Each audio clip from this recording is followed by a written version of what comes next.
केलवा जानो रोपिया जी पापा केलवड़िया मतु समझी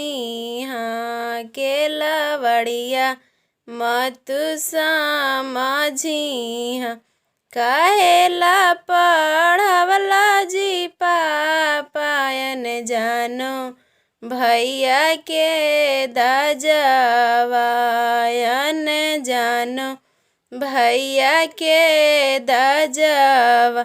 कहेला धरवला जी पापायन जानो दुल्हा के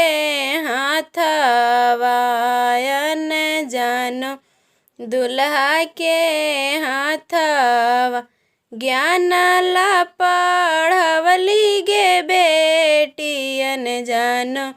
भैया के दजवायन जानो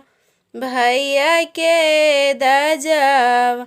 जिंदगी ला धरवली गे बेटियन जानो दुल्हा के हाथवा।